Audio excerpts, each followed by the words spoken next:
We know that Ukraine has been pivoting to focus more on targeting Russian infrastructure, logistics, supplies.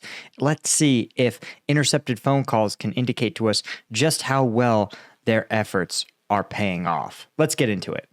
Okay, as always, guys, this is from Insight from Ukraine and Russia. Oh my God. His channel is great. It seems like a really good guy. And as always, I link it in the description. So if you're interested, you should absolutely check it out and support his content. Let's get into it. Check new interceptions together. The first one is kind of fresh. It's from the end of June. It was called less than a week after Wagner's mutiny. Let's listen to it. Что, у тебя там вообще Нет, не танков, нет. не то, что по телевизору показывают?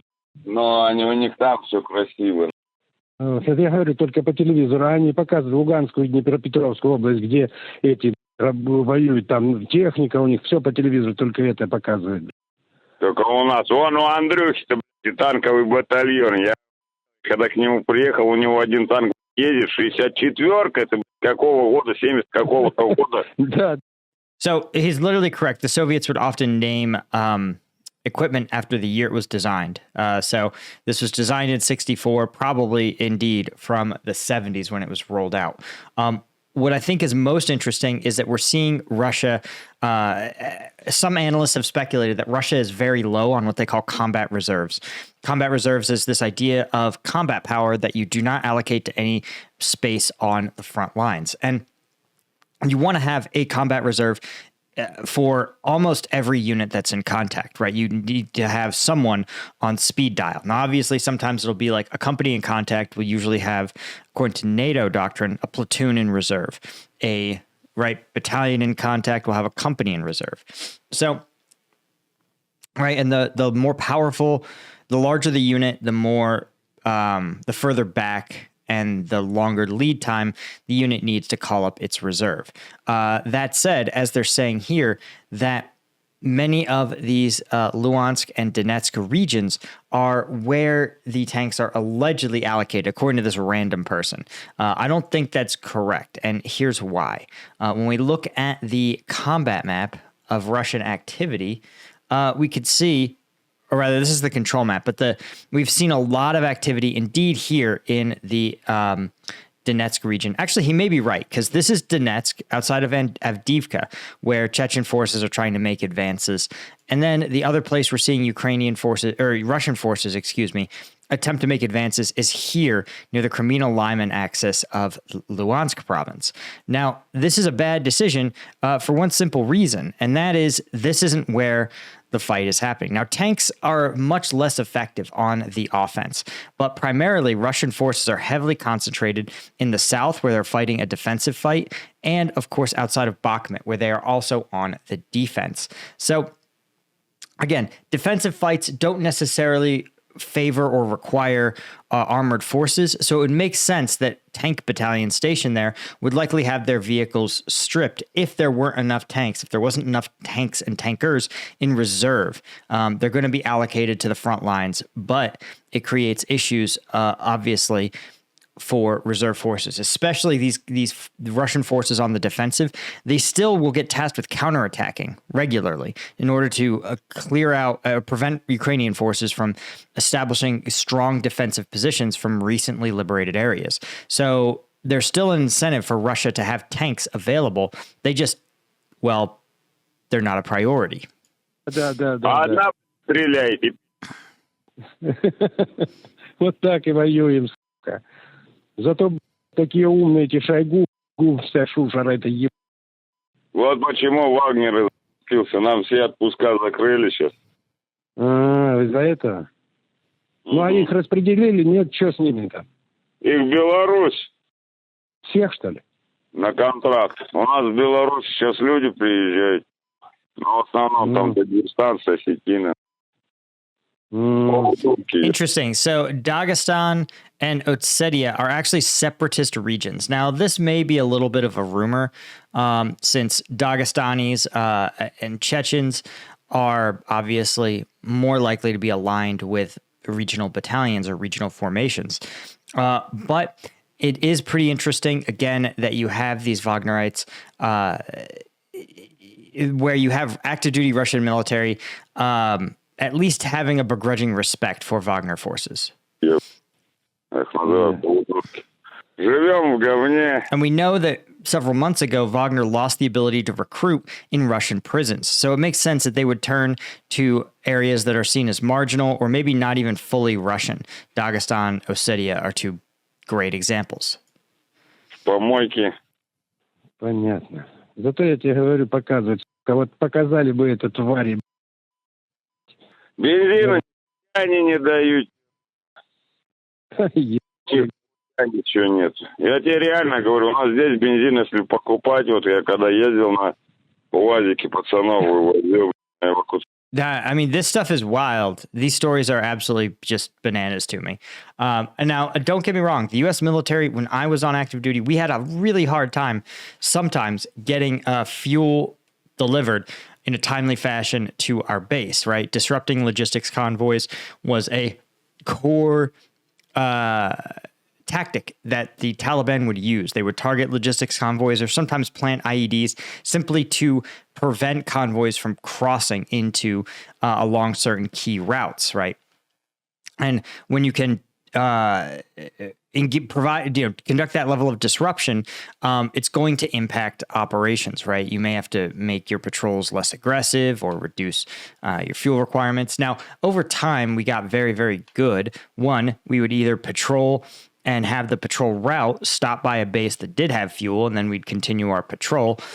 Or we would eventually got a large fuel bladder that had an ample reserve. And so we would get fuel deliveries continuously, right? So we would have a very long period, a month of fuel reserve on the base. So the only liability would be if you took out the fuel on the base and disrupted fuel convoys being delivered. And even then, again, we would still work around it. But you see, that is just to sustain a company. So you can imagine for an entire war, buying gasoline at your own expense, it's logistically hard. It requires good logisticians. And it doesn't seem like Russia has that. Instead, they have a lot of corruption.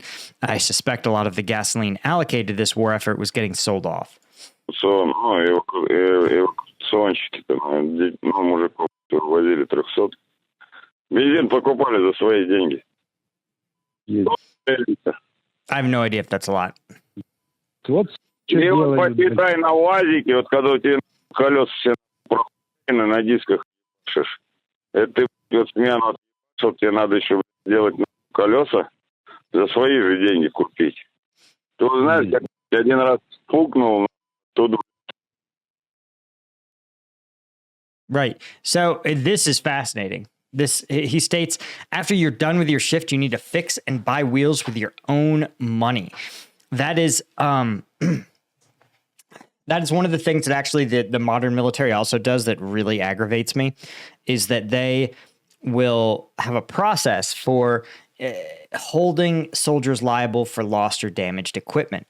Now, there are carve-outs for obviously accidental events, but like, for example, before I left Afghanistan, a $5,000 optic went missing, and it wasn't a sensitive item, but I had to conduct an elaborate investigation into who last had it and who would have to pay the government for it. And it's one of the things that drove me absolutely crazy. And the more I think about it, the older I get, the more I realize how it was pretty fucked up. And that is the U.S. military's property system, right? So they have two rules. One is that if the military assigns you property, you cannot decline it. You have to accept that property. And you are liable for all property, you personally, as an officer, without financial limit, for all property that's signed to you, right? So what you have is this conflict where the military, in theory, could pick one pathetic officer, assign, in theory, the entire military's worth of equipment to him, and then when it goes missing, they could just pin it on him or her and be like, oh, you're liable for every missing engine part, every missing optic, every weapon that's gone missing, every night vision device that, walked out of the arms room, all of it. Right? It's a super messed up system. And remember, the military overpays for everything. So those shitty night vision devices from the 90s, their book value is still like $10,000 a pop. And so again, imagine the absurdity of taking, I get aggravated, right? And, so when I get assigned stuff, one of the things that I would do is immediately, as fast as I could do it, I would assign it to subordinates, because that's what my commander had done to me, right? I was, he was given 15 vehicles or 30 vehicles. And immediately he says, hey, platoon leaders, come here. Today, you're going to sign for these vehicles. Okay, I'm going to do my inventories, And then literally I would have standing next to me the squad leader that's going to get assigned that vehicle. And so I would sign my hand receipt, and moments later would turn it over and he would sign it, right? And guess what? He wasn't signed for that vehicle. He pawned it off to his team leads. And that's the insanity of this system, where we try to just disperse liability off to these individual soldiers. And the result was that you have stuff like this, right? Where individual soldiers would have these they would be held liable for, like wheels going flat. You wouldn't necessarily do wheels going flat, but if it was what's called a major end item, so let's say you lost a GPS system, you would find the soldier who had the hand receipt for that GPS system, and you'd be like, you soldier are going to pay for this. And they make $18,000 a year, dude. So like a $3,000 GPS system, it might as well be $3 million for all they have the ability to pay for it. So this is something that I think it seems like all militaries do. Russia, it makes sense because they're broke. The U.S. military budget is through the fucking roof, and we still hold soldiers personally liable for like GPS systems and stuff. It's preposterous, right? Like, here, let me see if I can find this for you. This is wild. Just military officer found liable equipment. Now, let me see. I'm going to try to find this article. Okay, it's called Financial Liability Investigation of Property Loss, a FLIPL. But I'm trying to find where it is, right? Maybe just largest FLIPL. Come on. All right. I can't find it. But basically, the largest FLIPL in history was in the first Gulf War, when an officer was negligent with a piece of property, and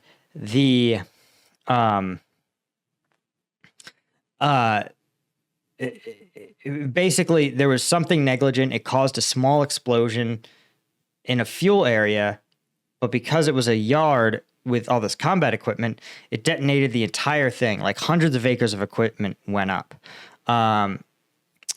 And the result, of course, was that they found this one random officer liable. And so the government declared, okay, you owe us $100 million for this equipment. Now, what's he going to do? Pick up an extra shift at Uber? No, they garnish his wages for the rest of his life, and he'll die. His debt will die with him. Right. So like, the government was never going to come close to being compensated for what they did. And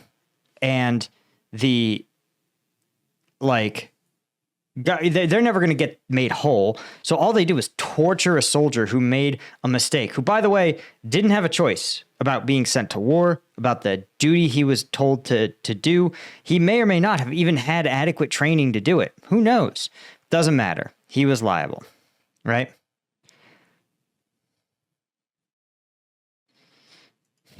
So, okay.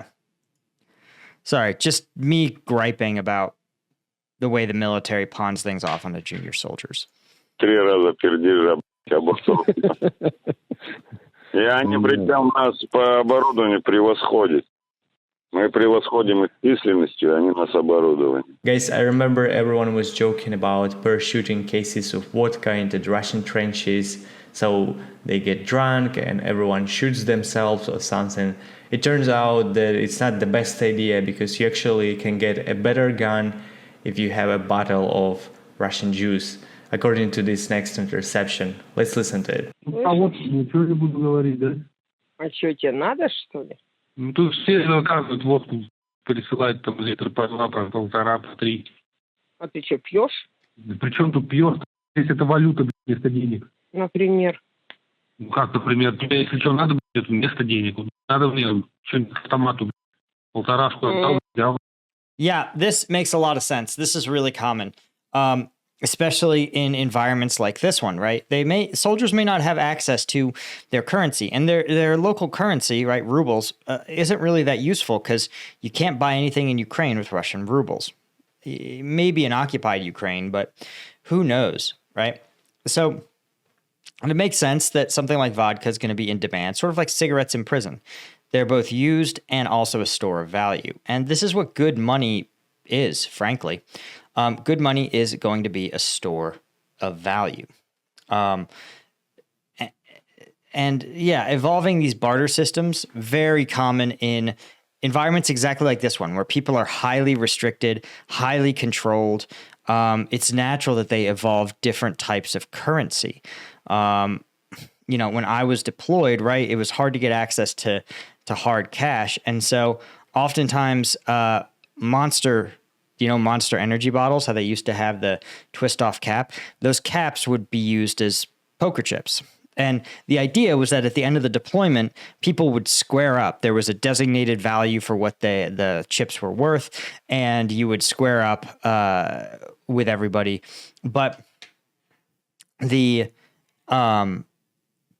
idea was, of course, that in that constrained environment, something else assumed value. Now, money that you can directly drink or that can be drank by others it has its flaws, but it's not bad for a barter economy. Он, например, Поляне бахмутты там ничего не пишут. Нет, еще до конца не взяли. А зачем это выкладывать? Белгород вот обстреляли по ходу дела, там 2 электростанции, что ли, горели. All right, so we know this is over a month old. This is probably like a month and a half. Это уже как-то наша вроде территория. Ну, вообще, да, вот он прям рядом с границей. Ну, зато здесь лицо. Ждем, когда они там знают все наши позиции, где чего. Над нами прям летают. Right. So they talk about the drones. Obviously, we've talked a lot in this channel about Ukrainian drone operations. Ukrainians are very good at their drone ops. They've gotten better over time. I believe, I have no evidence for this, I believe that Ukrainian forces also receive a lot of intel from Russian force or from U.S. forces. Все снимают, все фотографируют, все видно. А с нашей стороны летают? Like imagine as good as a commercial drone is, I speculate that U.S. spy satellites are basically as good or better than many of the commercial drones that Ukraine is currently flying. Now, obviously, a satellite can't look at everything at once, but the U.S. military has invested a lot of money in those satellites. Мы запускали, смотрели, он поднялся над домом и снимает. Я говорю, там не видно. Окопы, траншеи накопаны, блядь. А что в этих траншеях, что там стоит? Подлетать боятся, потому что надо птички беречь. Я говорю, они не берегут, они, он, говорит, прилетели, знают, по-моему, всех в лицо уже, нас. Потому что у нас, понимаешь, совсем другая политика. Вчера показывали усиленно, как готовят к медицине, самих бойцов себя обрабатывать, там, жгут накладывать. Interesting. Training soldiers treat their own wounds. Yeah, this is we've seen both Ukrainian and Russian soldiers do this, where they're wounded, they immediately begin to provide self-aid. Tourniquet is the thing that you'll do, right? But not sure how they have a different policy, right? And generally, you closely protect things that you can't afford to lose. If you're the U.S. government, though, again, you just want to hold people liable so that God. Sorry, I'm just being aggravated. Just imagine like ruining soldiers' careers constantly for 2 decades because they lost some piece of equipment. And then at the end of the war, billions of dollars of weapons and armor and night vision and aircraft, entire aircraft were just given to the Taliban, just turned right over to them. It's ridiculous. Honestly, like if I could go back, I'd do a lot of, I would do a lot of things different, right? Obviously, I'd have perfect knowledge of everything that was going to happen. One of the things I would probably do is take all of our sensitive items that weren't absolutely essential for combat operations, inventory them carefully, lock them in a Connex, sign them over to someone else, and then go to the Afghans and be like, this rifle, this rifle, this rifle, this rifle, this body armor, this, like everything that was a sensitive item that they had been issued, we would just take it. And just be like, great, this is our off the book stuff. Now, if we lose it, I don't have to do a stupid flipple. I just blame the Afghans and we have no problem buying them sensitive items. We don't care when they lose it. We only punish soldiers when they lose it. Все это, я такая, блин. Но это нас обучивает, это в процессе, кто обучивает, инструктора говорит, нас хуй готовят к мясу. И пацаны рассказывают тут, вот, когда они шли в этот штурм. Говорит, у нас падают, командир орет, раненых не трогать, бросаем, бежим дальше, никого не подходить. У нас тут поймали местного жителя, там отец с сыном. Они были какие-то как корректировщики. Его, говорит, допросили, тот при... See, okay, I've one, in the middle of an assault, this is actually the policy. This is actually sound tactics. You have to finish your actions on the objective. You have to clear out the enemy, not treat the wounded, because you need that combat power, right? You treat the wounded after you've defeated the enemy. You know, because one wounded, right, you lose. Let's say someone gets wounded. Two people have to go carry the wounded. So now wounding one soldier removes 3 rifles from the fight. If you're talking about a company, right, in order to remove basically the entire company from the fight, you have to wound 50 people, basically. This is more interesting. They're talking about a spotter. Now they're talking about like spotters. This can mean a lot of things. What I think it generally means is that they are individuals who are going out, they are civilians, and oftentimes, right, a father is a military-age male, a son is a better option because he's a kid, but he's going to just observe carefully Russian troop movements, observe the location, the times that things happen, the layout of the base, and is going to feed that information to, in this case, Ukrainian forces, who will then use it to build a targeting package, a picture of Russian operations. And that intel can be very low risk to gather and very, very valuable to, in this case, Ukrainian forces. Знал, его отпустили. И вот командир, в час ночи, давайте там 2 человека, идти к нему расстрелять, дом сжечь. But I want to point out, when I was in Afghanistan, they're civilians, okay? There was an officer who was convicted of doing exactly this. People he vaguely believed were spotters or observers. They were generally just civilians just sort of staring at U.S. forces, since it was weird to see people in giant body armor running around with weapons and vehicles. But staring at someone is not a crime, but they still were like, they're spotters, shoot them. And we put that dude in jail for 20 years. Если он предатель, да его отпустили, его сейчас найдешь, его давно... И вот ночью пацаны ходили, его не нашли. Вот опять утром орет, найдите его, его не убивает, отстрелите, говорит, палец, ко мне приведите. Я говорю, да его искать теперь уже надо, он в Киеве. Он что, дурак, что ли, будет ждать? А если тут вообще творится, вообще... I'm glad those father and son, real Ukrainian patriots, are safe. They probably ran away from Russian beasts. Anyway, thanks for watching, guys. Yeah, anyway, guys, thank you so much for joining me, as always. Thank you so much to everybody. If you want access to the uncensored combat video breakdowns, the kind that YouTube won't let me show you, that is all on combatvetnews.com. You want to become a member, support the channel, keep me independent, and get access to the content. The link is in the description. I appreciate all you guys for everything you do. Thank you so much, and I'll see you all in the next one.